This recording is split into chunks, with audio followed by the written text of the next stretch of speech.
माँ, क्या तुम हमारे कभी काम आई? भाभी आए दिन घर में खटपट लगी रहती है। आपको मम्मी जी का स्वभाव तो पता ही है। अब बच्चे बड़े हो गए हैं, उन्हें रोज़ का तमाशा पसंद नहीं है। अब देखिए, सब इतना व्यस्त है कि हर समय उनके सुनना और सुनकर कहे अनुसार करना बहुत मुश्किल है। एक बार आप लोग यहाँ आ जाते तो। वैसे भी आपको बहुत याद आती है। इतने सालों से तुम्हारे साथ है रश्मि। अब तक तो तुम लोगों को एक दूसरे की आदत हो जानी चाहिए थी। कहने की बात है दीदी, आप अपना वक्त याद कीजिए, समझ जाएंगे कितनी आदत पड़ती है।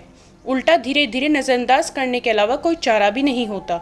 हर बात पर रोका टोकी, नसीहत, उल्हाना, कहाँ जा रहे हो, कब आओगे, ये नहीं खाना, वो नहीं, कुछ कहा नहीं मानती। आप कुछ दिन आ जाओगे तो चेंज हो जाएगा, बाकी बातें मिलकर तय कर लेंगे।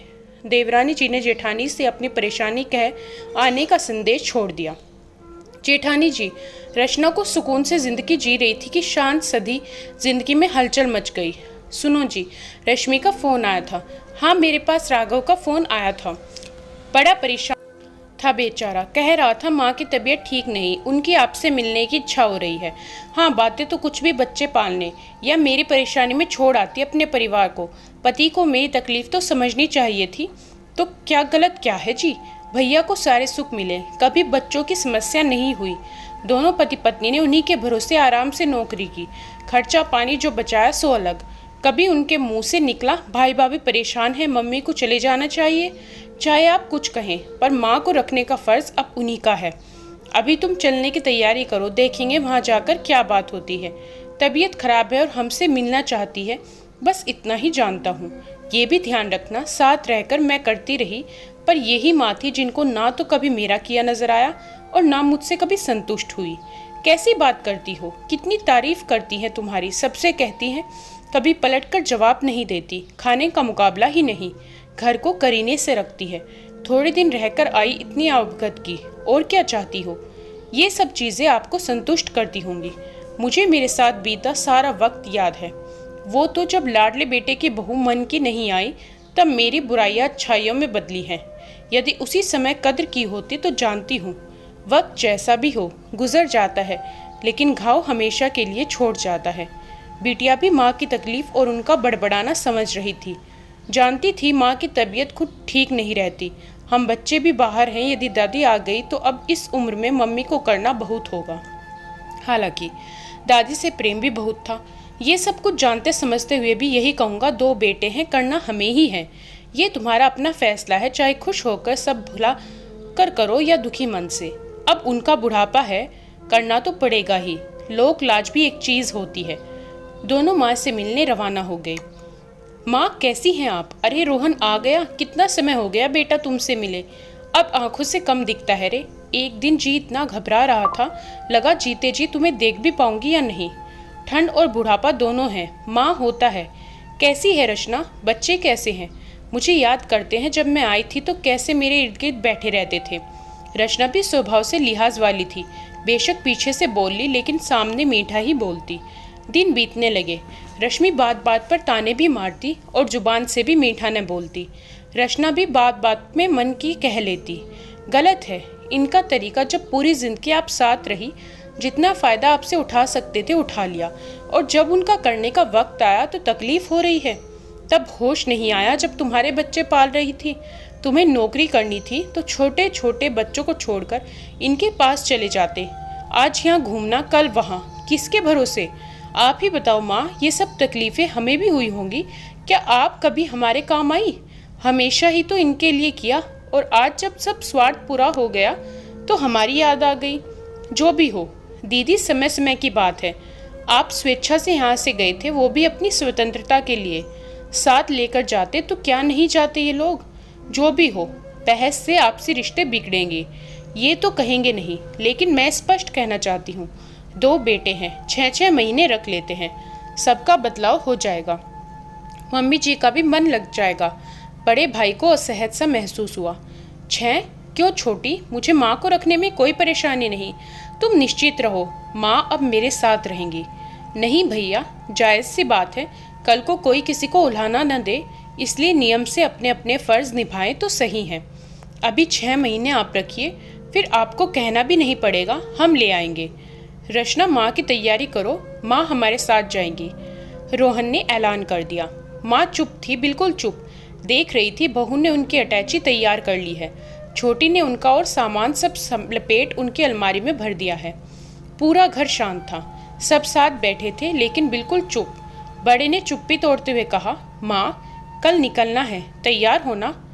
माँ ने हंसकर प्रश्न किया, कहाँ? कैसी बातें करती हो माँ? सब देख समझ रही हो, फिर ये कैसा प्रश्न? बेटा आपस में मनमुटाव किया तुमने, मुझे लेकर लड़े वो भी तुम चारों, आपस में ही मिल हल निकाल लिया वो भी तुमने। इन सब में मेरी राय या मेरी रजामंदी किसी ने मांगी?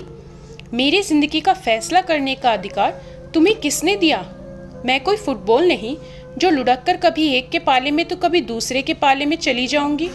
माँ हूँ तुम्हारी, जितना तुम खुद को नहीं जानते उससे ज़्यादा तुम्हें जानती हूँ। 6 महीनों में मुझे मेरे बेटे नहीं मिलेंगे। अगले 6 महीनों का इंतज़ार करती उनकी आंखें मिलेंगी। मेरा अपना वजूद है, मेरा पति मेरा अस्तित्व खड़ा करके गए हैं। दोनों ने आपस में निर्णय ले लिया, लेकिन छोटी बहू ये भूल गई कि जहाँ तुम खड़ी हो उस मकान को मेरे पति ने अपने खून पसीने की कमाई से एक एक ईंट ये सोचकर बनवाई थी कि अब हमें कभी किसी का मोहताज नहीं होना पड़ेगा। तो अपने ही घर से मुझे निकालने वाले तुम कौन होते हो? जितना मेरे लिए तुम करते हो ना, उतना तो कोई भी साथ रहने वाला कर देगा। अब मेरा फैसला सुनो, इस घर से मैं नहीं तुम दोनों जाओगे। मेरी चिंता मत करना, मेरे पति मुझे इतना काबिल बना कर गए हैं कि किसी को भी रख मनचाहा जीवन जी सकती हूँ। और हाँ, कभी कष्ट हो या कोई परेशानी हो तो झिझकना मत। तुम्हारी माँ जब तक जीवित है अपनी तरफ से तुम्हें पूरी मदद देगी। माँ के अहंकार को देख छोटी गुस्से में थी। पैसे का इतना घमंड, बुढ़ापे में अपनी औलाद ही काम आती है। पैसा क्या इंसान खा सकता है? घमंड नहीं छोटी, स्वाभिमान। मैंने अपने बच्चों को भी खुददारी सिखाई थी और मैं आज भी स्वाभिमान से जीना चाहती हूँ। लेकिन माँ आप अकेली कैसे रहेंगी? कोई गलती हो गई है तो माफ़ कर दीजिए। लोग क्या कहेंगे? मेरे साथ चलिए हमेशा के लिए। लोगों की चिंता मत कर बेटा, ये लोग तो तब कहते हैं जब हम उन्हें मौका देते हैं। जाओ, मेरा आशीर्वाद तुम्हारे साथ है। सबकी बहुत याद आएगी, क्योंकि परिवार में रह आदत पड़ गई है। जब तक माँ दादी शब्द न सुनूं चैन नहीं पड़ता। लेकिन बेटा, प्रेम देकर तो रिश्ते भी खरीदे जाते हैं। देखो राघव, तुम 4-5 दिन यहाँ रह नया घर देख लो। माँ कह स्वाभिमान से उठ खड़ी हुई। जाने के बाद बड़ा बेटा बहू माँ को बराबर फ़ोन करते। छोटे की अभी भी यही सोचती, हेकड़ी से जीवन नहीं जिया जाता। देखना, जब अकेली पड़ेंगी अपने आल बुलाएंगी। 1 महीने बाद जब बड़ा बेटा बहू मिलने आए तो देखा मकान का नाम बदला हुआ था, आशियाना। बेटे ने अंदर कदम बढ़ाया तो देखा बहुत सी आवाज़ें आ रही थी। माँ धूप में बैठी थी, कोई बच्चा दादी, कोई नानी कह रहा था, आपको किससे मिलना है? सर, अपने ही घर में उससे प्रश्न करने वाला बराबर पूछे जा रहा था। घबराई हुई आवाज़ में कहा, वो विमला जी, आइए। उस आदमी ने विमला को जैसे ही आवाज़ लगाई, माँ आपसे कोई मिलने आए हैं। रोहन भौचक्का रह गया, खुश भी था और शर्मिंदा भी। माँ पलटी भी नहीं और बिना देखे बोली, रोहन आया है। रोहन गले मिल ऐसे रोया जैसे कभी पापा के डांट से बचने के लिए माँ से लिपट जाया करता था। किसी के अहंकार को कभी ठेस नहीं पहुँचानी चाहिए।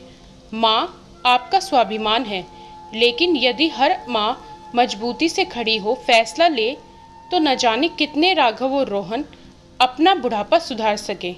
क्योंकि माँ बाप जीवन पर्यंत कुछ ना कुछ सिखाते ही हैं। दोस्तों, इस कहानी के बारे में आपकी क्या राय है, कमेंट करके बताएं। वीडियो को लाइक करें, शेयर ज़रूर करें और चैनल को सब्सक्राइब करना बिल्कुल ना भूलें।